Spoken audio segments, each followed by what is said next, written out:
ক্রমশ প্রকাশ্য, তাতে ভয়ঙ্কর বিপদে পড়বে। ঠিক আছে, ভবানীপুরে হারবে, ভবানীপুরে হারবে। সাধনদার স্ত্রী শক্তি বৌদি পাস করছিলেন, বা তার কাছে হয়তো আমি ওখানে রয়েছি সে খবর ছিল। তিনি গাড়ি থেকে নেমে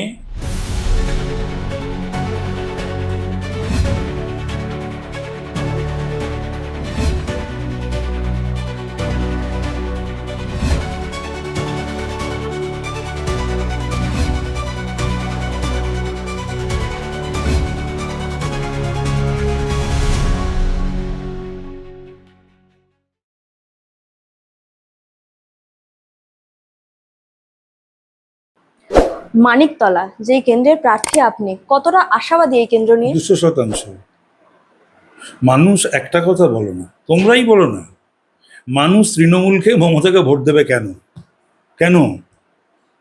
15 বছর কি করেছে পশ্চিমবাংলার জন্য, পশ্চিমবাংলার ছাত্র যুবদের জন্য, পশ্চিমবাংলার বেকারত্ব ঘোচাতে, পশ্চিমবাংলার শিল্প, স্বাস্থ্য, শিক্ষা সব জলাঞ্জলি গেছে।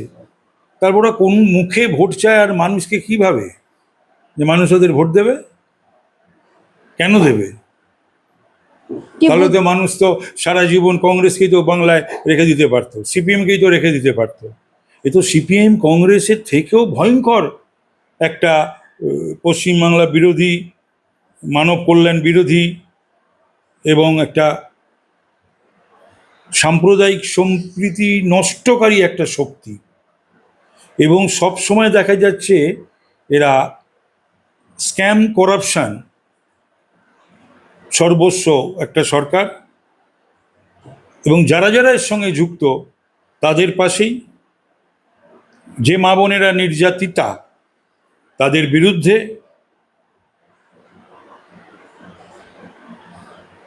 এবং কোটি কোটি কোটি টাকা খরচা করেছে উকিলের পেছনে, সে সুপ্রিম কোর্ট এবং হাইকোর্টে, যেগুলো আমাদের টাকা, আমাদের ট্যাক্স দেওয়া টাকা, কর দেওয়া টাকা। তো সুতরাং এখানে কোনো কেন্দ্র বলে আলাদা করে কোনো বিষয় নাই। পশ্চিম বাংলারই 294টা কেন্দ্রে ভোট চাওয়ার মতন ওদের মুখ নেই। নির্লজ্জ বেহায়া যদি হয় তাহলে বেহায়া আর নাহি লাজ নাহি অপমান, সুজনকে এক কথা মরণ সমান, তাহলে আমার কিছু বলার নেই। কি বুঝছেন, জোর কদমে প্রচার চালাচ্ছেন, মানুষ কি বলছে সেখানকার? মানুষ যেটা বলার বলছে, মানুষ তো কিছু বলে না। মানুষ তো আমাদের মতন স্লোগান দেয় না, মানুষ তো আমাদের মতন জনসভা পথসভা করে না, মানুষ তো ঝগড়া চিৎকার চেঁচামেচি তো করে না, মিডিয়াতে বাইট দেয় না, ডিবেটে অংশগ্রহণ করে না। মানুষ যেমন 77-এ বুঝিয়েছিল, 11-এ বুঝিয়েছে, 26-এও বোঝাবে। মানিকতলা কেন্দ্রে আপনার বিপরীতে দেখা যাচ্ছে শ্রেয়া পাণ্ডে, আপনার এক সময়ের সঙ্গী সাধন পাণ্ডের কন্যা। লড়াইটাকে কিভাবে দেখছেন ওখানে? সমস্ত লড়াইকে যেভাবে দেখে এসেছি এটাও সেইভাবেই দেখছি। মাল্টি পার্টি সিস্টেমে, গণতান্ত্রিক বন্দোবস্তে আমি তো তৃণমূলই নই যে শুধু আমি লড়বো, আমার বিরুদ্ধে কেউ থাকবে না, কোনো প্রার্থী কোনো দল থাকবে না। তো সুতরাং বহু দলীয় যে গণতান্ত্রিক বন্দোবস্ত বা ব্যবস্থা, তাতে তো বিভিন্ন দল নির্বাচনে অংশগ্রহণ করবে। সেই সমস্ত দলের প্রতিনিধি হিসাবে প্রার্থীরা, প্রত্যাশীরা তারা অংশগ্রহণ করবে। মানুষ যাকে বেছে নেবে তাদের প্রতিনিধি হিসাবে তিনি বিধানসভায় যাবেন। একটি ভিডিওয়ে দেখা যাচ্ছে সাধন পাণ্ডের স্ত্রী সুপ্তি পাণ্ডে আপনাকে আশ্বাস দিচ্ছেন যে ওই এলাকায় যেন আপনাকে কোনো রকম হ্যারাসমেন্টের মুখে না পড়তে হয়। তৃণমূল যারা করে তাদের মধ্যে সৌজন্যবোধ বেঁচে রয়েছে এখনো কিছু কিছু মানুষের মধ্যে, তার মানে তৃণমূলীদের মধ্যে সৌজন্য বেশি নেই, সৌজন্য থাকার কথা না, সৌজন্য অর্থই ওরা বোঝে না। তবে সেদিনকে আমি একটি চা জল খাবারের আসরে জমায়েতে ছিলাম। সাধনদার স্ত্রী শক্তি বৌদি পাস করছিলেন, বা তার কাছে হয়তো আমি ওখানে রয়েছি সে খবর ছিল। তিনি গাড়ি থেকে নেমে একজনকে দিয়ে আমাকে ডাকান, মানে তার সঙ্গেই ছিলেন তিনি, দিয়ে কথা বলেন। অন্য প্রসঙ্গে এবং পাণ্ডে পরিবারের সঙ্গে আমার মিড 70 থেকে তো আমার যোগাযোগ। 47-48 বছর একসঙ্গে সাধনদার সঙ্গে কাজ করেছি। 2011 নির্বাচন আপনি দেখেছেন, 2026 কোন নির্বাচনটা সবচেয়ে কঠিন? না, এই নির্বাচনটা 2011, 2016, 2021 বা স্বাধীনতার পর যতগুলো নির্বাচন হয়েছে, এই নির্বাচনটা শুধু বিধায়ক নির্বাচনের নির্বাচন নয়, এটা সরকার গড়ার নির্বাচন নয়। পশ্চিম বাংলাদেশ হবে না হবে না, জেহাদিদের দাপাদাপি, জঙ্গিদের দাপাদাপি বন্ধ হবে কি হবে না। এই বাংলাদেশ নির্বাচনে যে সীমানা ধরে একদম পশ্চিম বাংলার যে জামাতিরা জিতেছে, তারা পশ্চিমবাংলার দখল নেবে কি নেবে না, বা আমাদের ভারতবর্ষের যে সার্বভৌমত্ব, স্বাধীনতা এবং আভ্যন্তরীণ নিরাপত্তা রক্ষিত হবে কি হবে না, হিন্দুদের ওপর যে অত্যাচার চলছে এবং সেটা সরকার এবং প্রশাসনের প্রত্যক্ষ এবং পরোক্ষ মদতে, সেই হিন্দুরা বিপন্ন হবে কি হবে না, এই নির্বাচন সেই সবগুলোকে ঠিক করবে। এটা শুধুমাত্র একটা বিধায়ক নির্বাচন করার নির্বাচন বা একটা সরকার গড়ার নির্বাচন শুধুমাত্র নয়। 2011তেও একটা পরিবর্তনের হাওয়া আমরা দেখেছিলাম, ঠিক সেখানে যেভাবে নির্বাচন কমিশন নিরাপত্তায় মুড়ে ফেলেছিল নির্বাচনকে, ঠিক একইভাবে কি এবারও মুড়ে ফেলছে নিরাপত্তায়? সেটা সমস্ত কিছু যা যা ঘটনা ঘটে যায় না, ট্র্যাক রেকর্ড, সেই ট্র্যাক রেকর্ড তো খুবই ভালো মমতা ব্যানার্জি বা তৃণমূলের। 2011-এ ক্ষমতায় আসার পরে 13 অনওয়ার্ডস, অর্থাৎ 2013 সালের পর থেকে যতগুলো নির্বাচনেই পশ্চিম বাংলায় হয়েছে, সে ত্রিস্তর পঞ্চায়েত হোক, পুরসভা হোক, পুর নিগম হোক, বিধানসভা হোক, লোকসভা হোক, কোনোটা তো রক্ত ঝরেনি, মানুষের মৃত্যু হয়নি, মানুষ মারা যায়নি। লাশের ওপরে এবং রক্তের ওপরে বাড়ি ঘর দোর, দোকানপাট, সমস্ত তৃণমূল বিরোধী শক্তি যাদের, বিশেষ করে বিজেপি, তাছাড়াও অন্যান্য রাজনৈতিক দলের, তাদের পুড়িয়ে দেওয়া হয়েছে, তাদের এলাকা ছাড়া করা হয়েছে। এখনো পর্যন্ত বহু জায়গায় 21-এ যারা ঘরবাড়ি ছাড়া হয়েছেন, আজও পর্যন্ত তারা ঢুকতে পারেননি।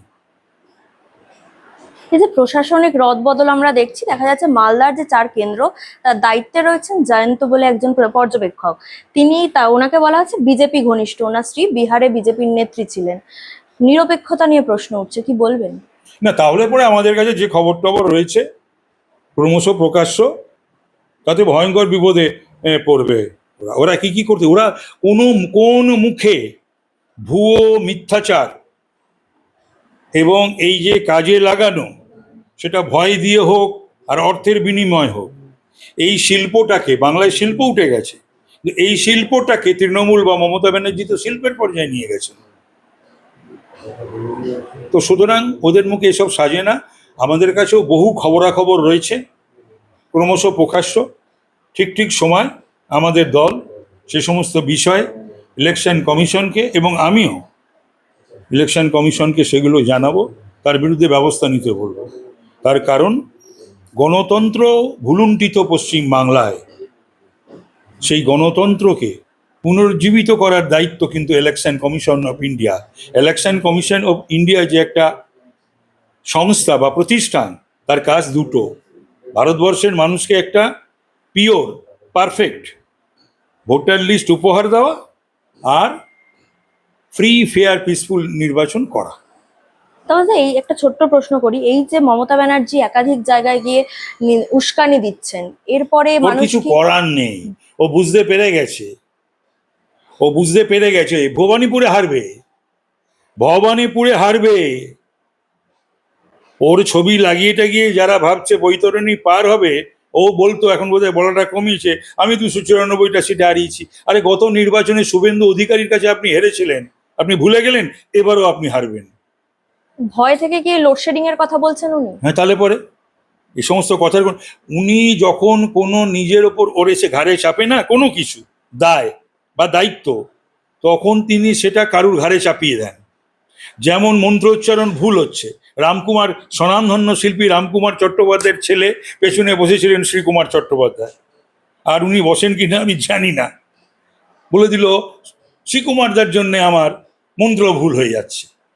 এই সমস্ত নজরুল মহাভারত লিখেছিলেন না রামায়ণ লিখেছিলেন, তারপরে সারে জাহাঁ সে আচ্ছাটা নাকি কে লিখেছিলেন, এই সমস্ত আবোল তাবোল কথা বলে, আর পেছনে যখন কেউ ওটাকে ঠিকও করে দেয় তাদের ধমকায়।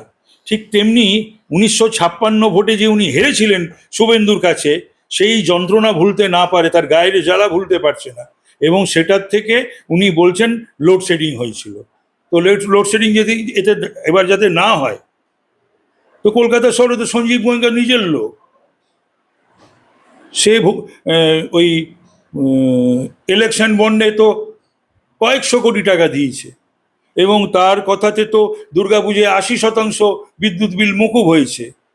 যদিও সেটা সবই সঞ্জীব গোয়েঙ্কা তার পকেট থেকে তো দেন না, সেগুলো সবই আমাদের ঘাড়ে ওই বছর খানেক ধরে প্রতিটি বিলে যত আমরা ইলেকট্রিক সাপ্লাইয়ের আমরা যারা রয়েছি কাস্টমার কনজিউমার, তাদের বিলে জমা হয়।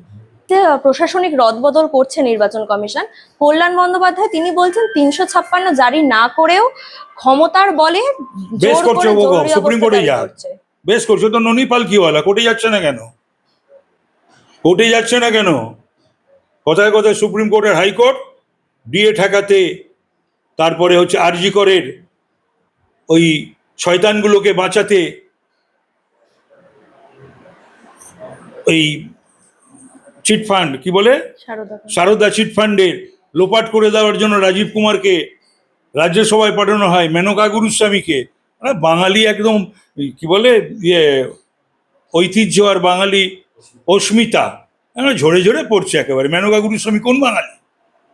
সে শুধুমাত্র বিনীত গোয়েলের জন্য লড়েছিল বলে তাকে রাজ্যসভায় পাঠাবে। তার মানে মমতা ব্যানার্জি পুরস্কৃত কাদের করেন? যারা পাপ, যারা প্রামাণ্য লোপাট করেন, যারা এই সমস্ত খুনি ধর্ষক তাদের হয়ে যারা লোপাট করে, তাদের হয়ে যারা দাঁড়ায় সুপ্রিম কোর্টে, তাদের তিনি রাজ্যসভায় পাঠান।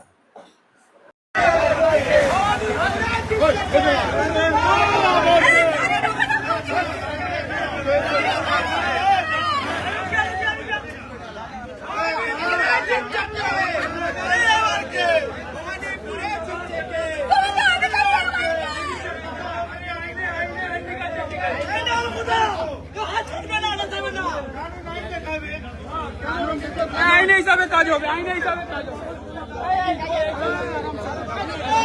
এই দাদা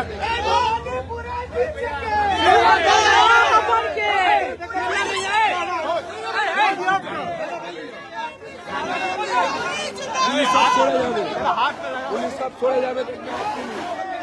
দেখে নিন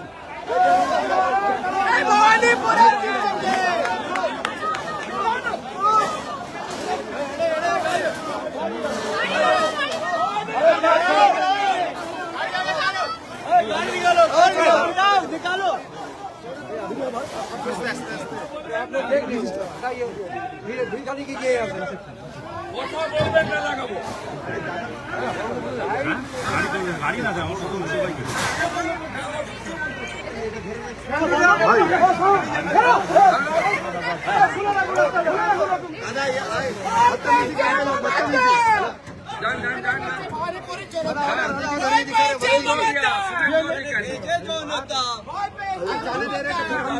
नहीं चलेगा।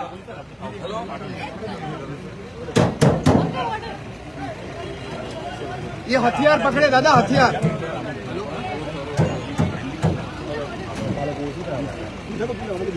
ना तो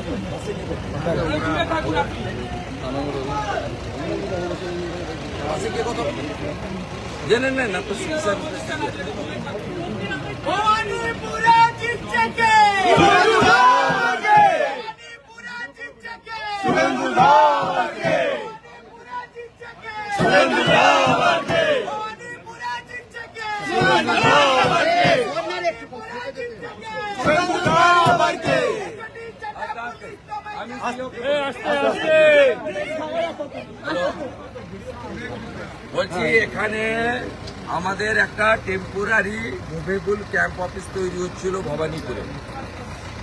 পুলিশ এসেছে, একটা কোর্টের অর্ডার আছে ওখানে, সেখানে পুলিশ পার্টি নয়, এএমসি ভার্সেস রাকেশ সিং।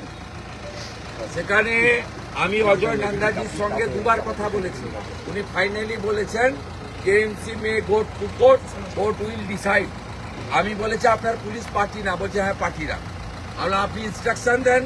উনি কাকে ইনস্ট্রাকশন দিয়েছেন জানি না, আপনি এক্ষুনি উনাকে বলুন। I am on the spot. আপনি যদি অ্যালাউ করেন আমি ভিডিও করে দেখাতে পারি। হ্যালো, আপনার পুলিশ না না এ তো প্রবলেম কিছু নেই। পুলিশ কেসে পুলিশ পার্টি নয়, পুলিশের কোনো রোল নেই। এমসি ভার্সেস পুলিশ, এবং সেখানে অর্ডারে আছে পুলিশ প্রথমে ডেমোলিশ করতে গেছিল আগে, কয়েক মাস আগে বা 8 মাস আগে।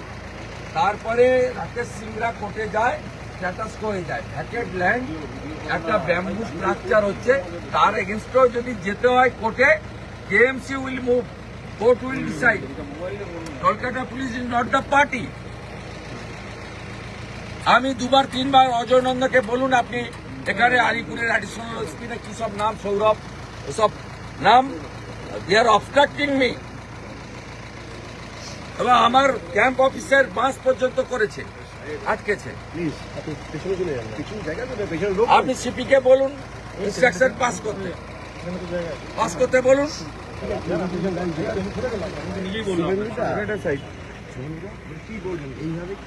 শান্তনু সিনহা পাঠিয়েছি। এখানে মমতার সঙ্গে কোনো লোক নেই, এ গোটা কত পুলিশ। এরা ভাবছে এরা থাকবে। 5 ঘন্টা ধরে এইভাবে আটকে রেখেছে। মস্তানি, এটা এখানে কি কোনো কি আর্মস নিয়ে যাচ্ছে? রেজিস্টার্ড গুন্ডা। কোনো আর্মস নিয়ে যাচ্ছিল কি গাড়ি করে? কোনো আর্মস নিয়ে কি যাচ্ছিল? যারা আটকেছে তাদের জিজ্ঞেস, তাহলে বাসের জন্য আজকাল কিসের জন্য? যাদের আটকেছে জিজ্ঞেস করবো। আমি তো ছাড়বো না এটা। এই কেসে পুলিশ পার্টি না, পুলিশের কোনো রোলই নেই। এরা যদি ইংরেজির বাংলা মানে না বুঝতে পারে তো আমার কিছু করার নেই। এর থেকে তো আরো রাত্রে লরি করে ভেতরে ঢুকে যায়, তা এই লরিটা আটকে দিল। যারা করছে তাদের दादा आपके बाबू से डर गए ভবানী